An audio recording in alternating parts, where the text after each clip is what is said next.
you try to prevent and reduce the exposure to that virus so you prevent the chance of yourself getting infected. Thanks very much, Maria. Here we got a question. You mentioned wearing a mask, and Yoshihara from watching us on Facebook is asking, is there a correlation between the rate of corona infection and wearing a mask? So we've always recommended the use of a mask as part of this comprehension, one of the tools that we have in this fight against COVID-19. We recommend the use of masks for health workers who are dealing directly with patients. But in the general public, what we recommended is the use of a mask for somebody who is sick, because it forms a barrier of a source control, which means you put this mask on, and we have recommendations on how to make a 3-layer mask, which includes a middle filtration layer, which prevents what's called source control. So if you're infected, then it prevents you from passing the virus to someone else, and that's really important. And if a fabric mask is worn, then it can prevent the spread. Thank you very much, Maria.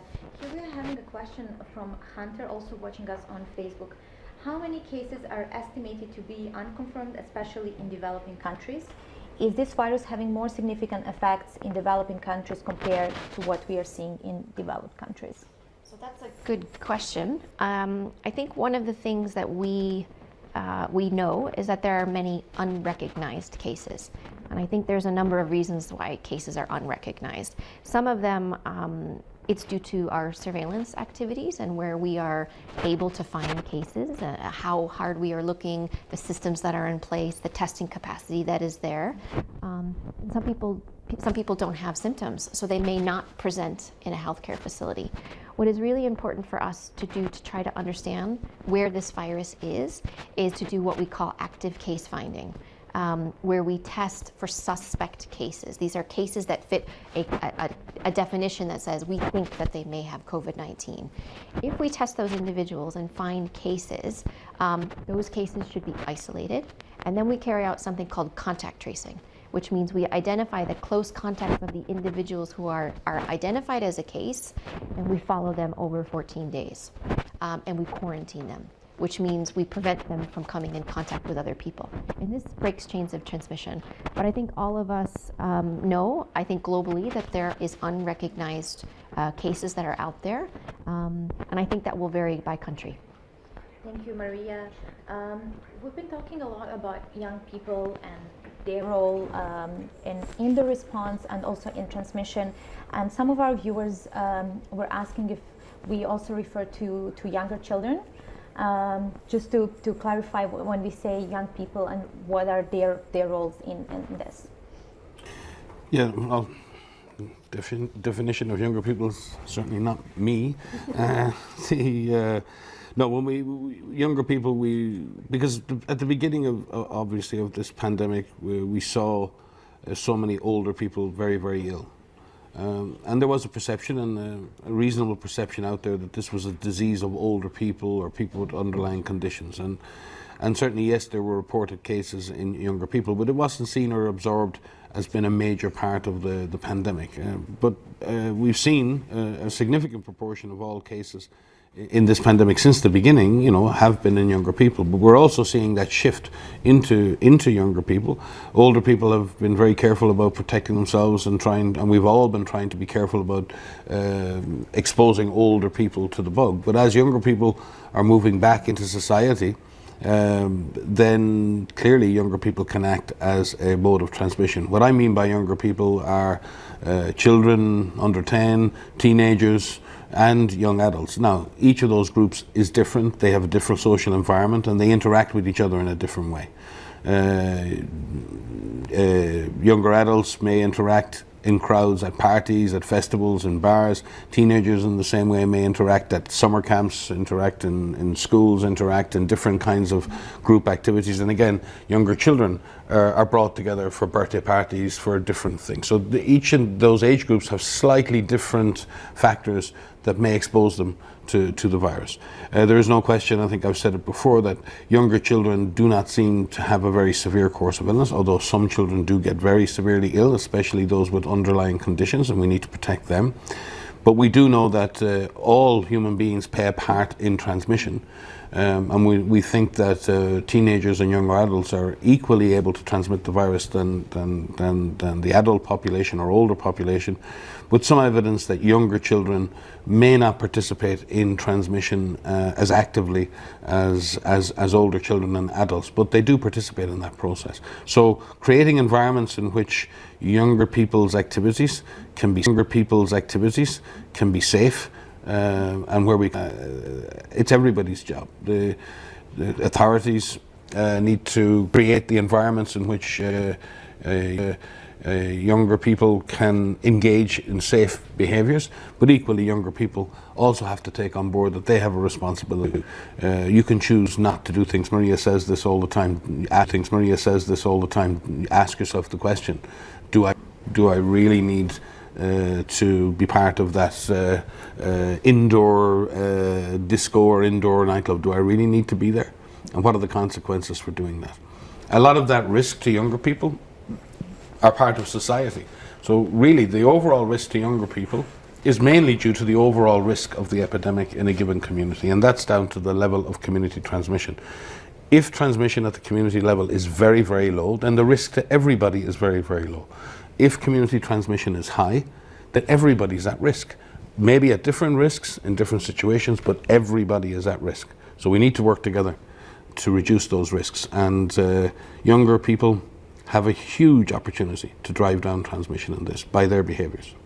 Thank you. Can I Just quickly add something, because one of the things we're trying to do right now is look really closely at some of the countries that have had success in suppressing transmission and that are opening up. And I think, unfortunately, right now what we're seeing in some of these clusters is that they're happening where younger adults or are gathering. And there is a consistent picture that we're seeing right now. This virus transmits in clusters. This virus likes people that come together, and it forms clusters and it forms outbreaks. The virus needs people to transmit. And so if we provide an opportunity for people to come together and the virus is in the community, as Mike has said, it will transmit. So it is things like social gatherings and bars and nightclubs. And we're seeing some increases in transmission among college-age students, among people that are either coming together for social events through different types of sporting matches, not even at the sporting match itself, but actually coming together to watch the sporting match. So we want people to get back to their lives. We want people to enjoy life again, but we do need people to still do physical distancing. It is really important that we don't give this virus an opportunity, and unfortunately we are seeing these clustering that is happening. So we need to prevent these clusters. Not everybody transmits the virus to somebody else. I think that's kind of something that we need to also share more widely, is that it's estimated that between 10 and 20% of all cases are responsible for about 80% of transmission events, which means that there's many dead ends. And so we have to stop these clusters from happening. And so we can do that by preventing some of these close gatherings and crowded spaces. And I know, Alex, you want to move on to the next question, but I think there's another phenomenon that's emerged, and I think this is where, again, younger people can really help. No matter where you are, and we want pubs, the clubs and everything else, the summer camps to open. And there are countries in which that can happen safely, but there's always a residual risk. In many countries, people are asked, for example, to leave their name and phone number when they visit a restaurant, visit a club, do whatever. And then if they are contacted, they're asked to get a test, or they're asked to provide details of their contacts. It's really important that not just at any time a cluster can happen. It's nobody's fault per se, and we need to avoid blaming. Yeah. Things happen. Yes. Cluster happens. That's a problem. The second problem that occurs is when people don't want to give any details, they don't give, and we can't trace people, or where people refuse to be tested and say, no, I don't want to be tested. And that then creates another problem. So when something happens and there is a cluster or there is a problem in the community, then everybody needs to participate. and get involved in finding the solution. And it's been difficult for some authorities. They've particularly contacted younger people who say, no, I don't want to be tested, I don't want to give you my details, no, I didn't have any contacts, because they don't want to embarrass their friends, and everyone starts to think about the consequences. Oh, you know, I've been exposed and now I'm positive, and now my friends are all going to know I'm positive and they're going to contact. And there is pressure, and we need to recognize that. It's not an easy thing. I wouldn't like, if I was positive, for all my friends to be called up to be asked where they were and what their exposure was. And that's tough, but it's what's needed to stop the virus. So it's really important that when we avoid the problems, but that when the problems happen, that we engage and we participate in solving the problem and not making the problem worse by ignoring it or avoiding the issue, because that is happening in many countries. We're in this together. We are in this together, and there are a lot of follow-up questions coming as you are talking. One is, when do you think we can have large sports crowds again, especially with no physical distancing? Myself and John here really hope. We're both Leeds United fans, and they've just gone up to the Premier Division, and I would love to go to their first game, but I think we have to be very prudent. I mean, it's really tough to say we don't know, but the fact is, we don't know. Large crowds of 40, 50, 60,000 people is not just the risk of being in the stadium, it's the risk of going to the stadium, the public transport, the bars and the clubs. Imagine all the problems we have now with nightclubs and bars, and you squeeze all that together into a 4 or 5 hour experience where thousands of people go on the same public transport to a venue, get involved in the social aspects before a game, be involved in the game, and then all of the social aspects after. In the context of community transmission, that could be disastrous. Now, we have seen in countries like New Zealand have reopened venues, and they have brought crowds back, and they've done that safely. In places like Japan, for example, with their baseball, I think, and sumo, they have limited crowds, and they have a selection of fans coming, and everyone gets the golden ticket. And we may have to expect that as the thing opens up, that we go from having no one at the games to maybe having 1,000 people at the game to 2,000, and we're just going to have to accept that we move step by step by step. We all want sport back. We all want our festivals back. My daughters are particularly upset because the Palio Festival is cancelled here in Switzerland, and they fly over. They would love to fly from Ireland to be part of that. So, you know, everyone is impacted by this, and we all want to get back to our normal lives. But we're just going to have to be careful for a good bit longer, and I don't know. We really have to be honest with people. It's very unrealistic in countries with community transmission that we're going to be seeing large gatherings like that this year. It's really unrealistic at this point. There are certain circumstances in which things can happen in countries that have really got very good control, but right now it's hard to see those fully reopened venues. What we're trying to do, Alex, is we're trying to help the people that are running these gatherings, these venues, to take the right types of decisions. Can this occur? Should it occur? And if it does, how can it be done safely, more safely? And there's different things that they need to consider. Is it an indoor event? Is it an outdoor event? Can physical distancing happen? Can we do it with a limited number of people? Can we do it virtually? You know, so we're trying to help the decision makers take a risk-based approach for every event. But I have to say, it's not only the football matches. This also should be considered for birthday parties. It should be considered for sleepovers. And I know even my little ones, you know, they want to go on sleepovers, but right now it might not be the best idea. So we need everyone to sort of be with us and be in this together to work through what our normal is going to look like going forward. But I agree, we have to be realistic, and we have to set the expectations of everyone, because if everyone thinks that we're going to go back to the way it was next month, I think we're all going to be disappointed. So work with us, and I think young people can help us find solutions. So there's a lot of people that are trying to come up with ways of how we do things going forward. Help us be creative, and think of the ways that we can still see our favorite teams, perform. We can still have music types of festivals, but we do it safely. Because right now, we mentioned that people that get sick, not everybody gets very, very ill, but even if you're younger and you get infected, we're still learning about long-term effects.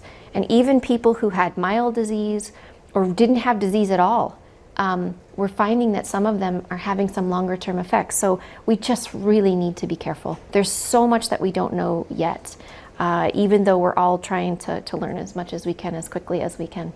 Thank you, Maria. Mike, you mentioned at the beginning of this answer, which was very elaborative and I think very helpful for our viewers in particular, but we have a lot of parents of younger children watching us, and there was a question: if their kids have underlying conditions, are they still safe to go to school? And there were a lot of questions. Again, we did speak about it a few weeks ago, but they're also asking a lot again: is it safe for kids to go to school? Will it be safe to go again in September to school? So can we maybe give some responses to these? Well, I mean, first of all, we all want our kids back in school. We're paying a heavy price, and our kids are paying a heavier price for their lack of access to education. And I think I've said in the previous Facebook Live, there are many countries in which school is a safe and secure environment for kids, both for accessing food and avoiding exploitation and abuse. The schools are not just about education in our world today, unfortunately. So we all want our kids back at school. But the reality is that unless the disease is controlled at community, I'm not saying absent, but unless we have control over the virus and we're suppressing the virus, then opening schools in the context of fully blown community transmission is likely to make the problem worse, not better. Because what we don't want is to open the schools, then close the schools, then open the schools, then close the schools. And there needs to be not only low levels of disease at community level, then there needs to be risk management measures in place to reduce the risk to kids in the school environment, and then plans in place to react if there is a case. And we've seen this before. We had this argument going back into March and April when we were talking about reacting to clusters and being able to do cluster investigations and being able to do contact tracing and do testing. And even now, months and months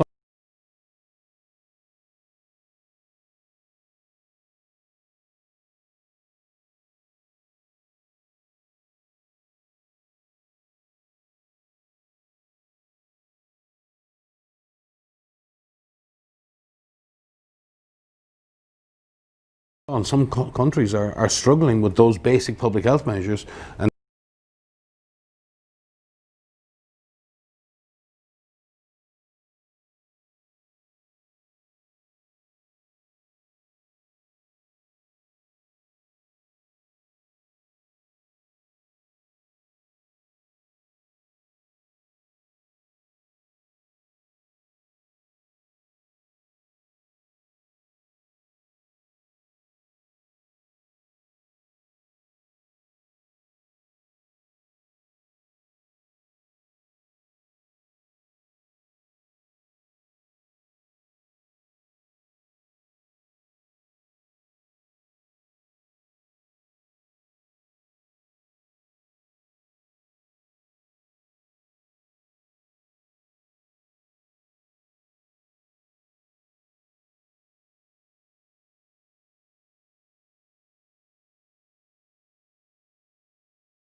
now we're going to go back into schools, which is going to make more demands on the surveillance system, more demands on the response system.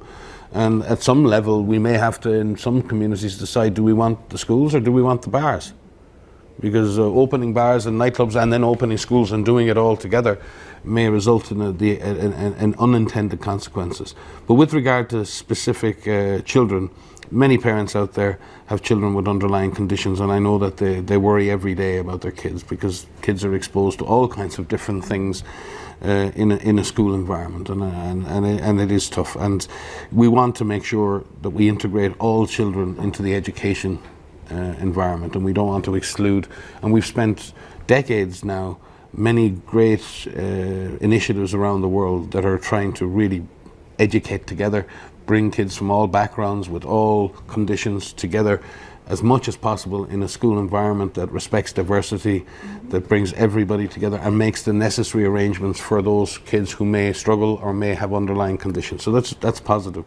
But in the context of community transmission, again, individual parents will have to make their own decisions and also speak to the school to ensure that the school has special arrangements in place for those children with underlying conditions who may need extra protection or extra shielding in order to make their school experience safe. And we can't advise from here on each and every school. So much depends on the resources the school has, the size of the school, the space that the school has, the level of community transmission, the amount of extra funding and teachers the school has. Because if you start to decompress the classroom and go from 40 kids to 20, now you're going to need 2 teachers, not 1. So this requires not just changing what we do, but we have to invest in order to be able to change. So I would advise all parents out there who have children with underlying conditions in any country that's planning to open schools, they should be, as they would normally do, I think, be contacting the school heads and contacting the support teachers to see what arrangements are going to be put in place in order to reduce the risk for their kids. And, you know, in the end of the day, this is parental choice. A parent it's a tough decision. Because parents have to make a livelihood too, and I know it breaks their hearts to sometimes have to have kids in school when maybe they feel they should be with them more, but this is one of the awful facts of life. But in that regard, I just think they're going to have to both ask the school and then maybe make demands from the school as to what needs to be put in place in order for their child to be as safe as possible. There's a lot of good discussions, I think, that are happening, you know, to consider all of these things and listening to parents and listening to the kids themselves. Again, some of the kids are having some really good ideas about how this could be done. But I think in this discussion, we have to constantly remind ourselves that schools are not isolated locations. They're within communities. So, you know, you can't have the discussion about a school without discussing what is happening in the community. As Mike has said, if you have transmission that's in the community, that transmission will move into the school. It's not just kids that are at the school, there's adults that work at the school, not just teachers, but the nurses, the staff, and everybody wants schools open. We all know that, but we have to do that in a way that's safely. And there are very good discussions that are having very serious discussions, you know, about how to do this safely. As we want to open up all of these other locations, schools are one of those, and we have a technical advisory group that we've brought together to help us look at educational institutions, because not all schools are the same across the world. I think your viewers know we work with all countries, we work with everyone everywhere, and schools don't look the same all over the world.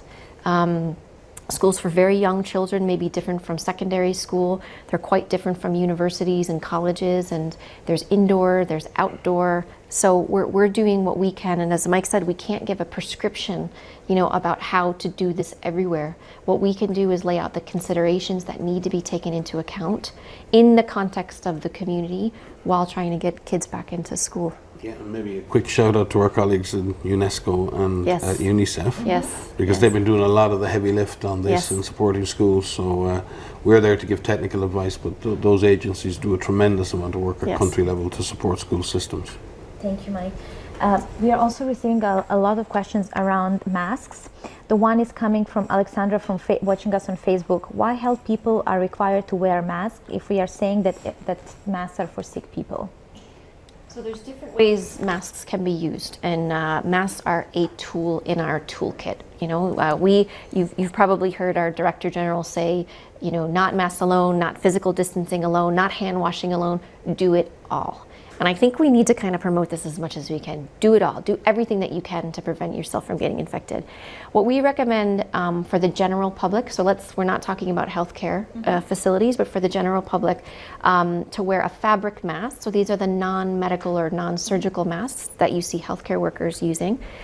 Use a fabric mask when you're in an area where there's virus, where it's circulating around, and you can't do physical distancing. This is a layer of another tool that in case you're infected and you don't know it yet, or you don't have symptoms, you prevent yourself from passing the virus to somebody else. So again, it's another tool that we can use, and it is important if you live in an area where you are asked to wear a mask, please do so. Please follow your national guidance and wear a mask. This is part of the solidarity, of being part of the fight with it. Follow those guidelines, as well as if you're asked to stay home, stay home.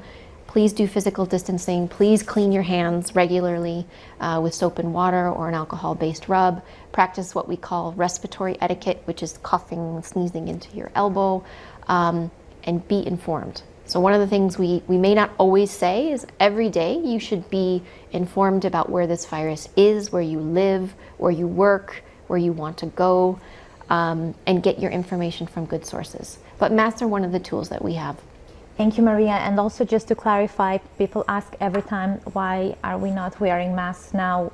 Because we are in indoor space, but we are sitting more than 1 meter apart from each other. So as you mentioned, if we can't physically distancing, then we should wear a mask. Yes, but we also have within the building that we work in, we have strict limits on how many people can come in.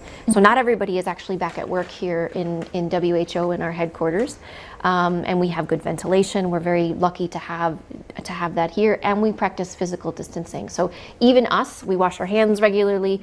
We are constantly reminding ourselves not to huddle together, not to come close together, because sometimes people forget, but we make sure, and even they can't see on the floor, but we actually have markings on the floors to keep ourselves distanced when we walk down the hall, when we go into the cafeteria and get food, and even where our chairs are on the floor right now, to remind us, how far at least 1 meter is. We're sitting in little yellow boxes here. Yeah. And it may look different with the angles of how far we are from one another, but we do follow our advice. We do follow the advice we give you too. A very simple example is we've got 7 floors here, and there are 2 corridors down each floor. So now you can only walk up one corridor and down the other. So everyone flows in the same direction. People aren't crossing each other in the corridors. With arrows on the floor. When you press the button for the lift, you stand back behind another yellow line to allow anyone else to come out of the lift, so you won't be standing at the door. Our lifts have, for the most part, are 1 person per lift, and some the bigger ones have 2 persons per lift. So, and each one of those things is not perfect, but what it illustrates is what you try to do is reduce your risk at every possible opportunity. And in doing that, you create an overall low-risk environment. No one thing you do is reducing the risk absolutely. You're adding together a number of different behaviors and different rules that allow us all to remain safe in the environment. I mean, we have, I would say, 2/3 of our staff working from home, and I mean from March, and again, strict limits. If you want to come to the office, you can't just walk in. Even as a staff member, you have to be registered to come and work at the office. So the team are constantly managing how many people are in the building and all of that. So we are taking a lot of measures to try and keep ourselves and everybody else safe. Thank you. There are follow-up questions from teachers now who are watching us. Do we have any recommendations for teachers how to stay safe, especially if they are pregnant? Is it still safe for them to work, or they should stay at home? So there's a lot of things I think everyone can do, whether you're a teacher or not. And so part of it is about trying to minimize your risk of exposure where you work and outside of where you work. So in many areas, I mean, even I come from a family of teachers, retired teachers, but teachers who loved their work and loved being in front of children and doing that. I think making sure that when you're outside of the classroom, that you're wearing your mask where you go do your shopping or you go do other things. And I think that there will be things in schools that will try to minimize the risk. I know at my own son's school here, they had some recommendations for the teachers. The teachers had to wear a mask. The children, they had a limited number of children in the room, and they had physical distancing there. And so it will depend on the location of where those schools are, how the school is set up. And if any of the teachers have an underlying condition, if they're pregnant or whatever, talk to your doctor. Have a conversation with your medical provider and find out what is right for you. Again, it's very difficult for us to give individual advice, and I think we shy away from that because the context is very important. And especially at an individual level, your level of risk may be different based on who you are, your age, the underlying conditions, etc. Yeah. Thank you very much, Maria. We received. Just add to this on teachers, because we've all of us have had magical teachers in our lives, and everybody who's listening, even if you don't like school, And even if you don't like half your teachers, there's always one or two teachers who shape your life. And as W.B. Yeats, a famous poet from my home country, once said that education is not filling a pot, it's lighting a fire. And for those teachers out there who continue to light those fires of curiosity and learning in people, we thank you from the bottom of our hearts. Because sometimes we talk about the heroes of the healthcare system, and they are, but our teachers are our heroes too. And they are in the front line in this sense. They know how important education is. They want to get back to school like everybody else, but they also want that to be managed in a way that the risks to their kids, the risks to themselves, and the risks to their families are minimized. You know, everything should be done to maintain the lowest possible risk. And again, it is the responsibility of government and communities to push down infection, suppress infection in the community to the lowest level, and then we can bring our schools back online with the appropriate risk management measures. And teachers are hugely well placed to be a big part of making that a successful endeavour. We need our teachers. We need our teachers back in school. We need our kids back in school. But we need to do that safely. But, you know, teachers are our heroes too. Thank you very much, both. We are running out of time and the day is going to be long. So but just before we close, last one is how previous pandemics were ended, and someone is asking, and can we take any lessons to stop this virus from spreading from previous experiences? Ooh, Alex, that's a fantastic question from whoever that came from. And that's quite a long discussion, I think. I mean, I think, you know, we've heard over the last day or two people feeling a bit of despair, people feeling a bit fatigued by all of this. And this is a lot to handle for everyone, no matter what age you are, no matter where you live. There's so much that we can do there is hope. And there's so much that we can do to drive down transmission. And each of us has a role to play in this. I think we've said this many times before. We want everyone on the planet to understand that they have a role to play in this. They have a role to play in preventing themselves from getting infected, and there's things that you can do. You know, there's the physical distancing that you can do, washing your hands, practicing respiratory etiquette, you know, following national guidelines, being involved, engaged, empowered, sharing good information, being kind to one another, help each other out, looking after one another. There are things that communities can do. There are things governments can do. There are things all of us can do, even teachers, you know? And I think even just mentioning teachers, every parent has even though we appreciated teachers before, have a much deeper appreciation of what teachers do for all of our children every day. But I think we need everyone to understand that this is going to take some time, but there is hope and we can turn it around. There are some countries that are going through something very difficult right now, my own home country included, but they can turn it around and they will turn it around. So we may get to a point where we have to learn to live with this virus and figure out a way to keep transmission suppressed while we get economies and governments going. And that may happen with this virus. Getting rid of this virus completely, I think, will be incredibly difficult. And I think what our goal is to really drive down transmission to the lowest level possible, preventing infections, certainly preventing deaths, but getting people back to normal. And we're working out how to do that. Thank you. Yeah, and we've, most of us, in fact, almost all of us, have only one experience of a pandemic, and that was the 2009 pandemic, which is in recent living memory. And again, important to note that, you know, the seasonal strain we have now going around for flu are the remnants of that pandemic in 2009. So the vibrations of a pandemic can stay for a very, very long time, but at a lower level.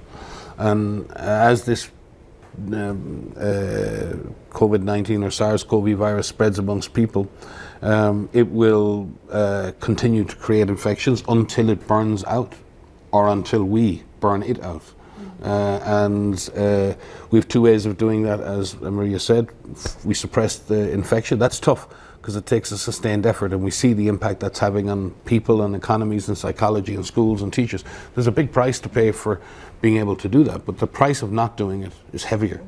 But then we have the prospect of vaccines coming, and vaccines could play a very important part in eliminating or providing long-term control over this virus. But we need to match, as Maria said, what we do in terms of suppressing the virus and what science can bring in terms of vaccines later. It'll be all the easier to contain this disease if we've already done some of the work.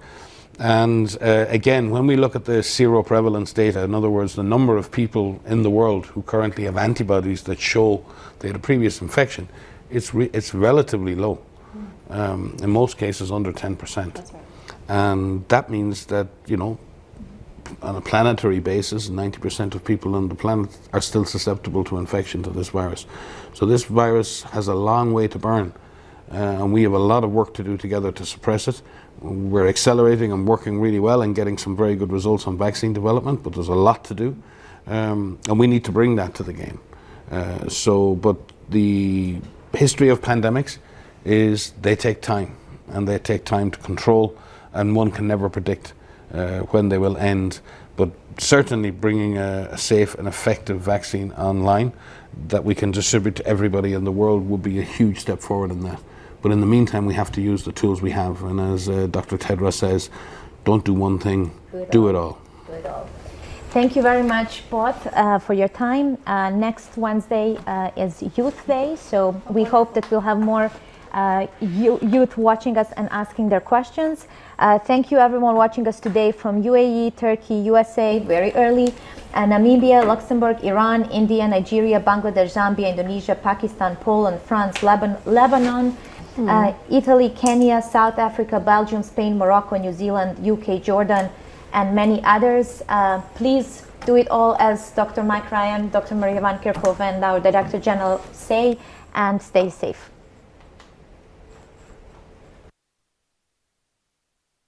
You are watching the live feed from therightdoctors.com. Insights from the world's best medical minds.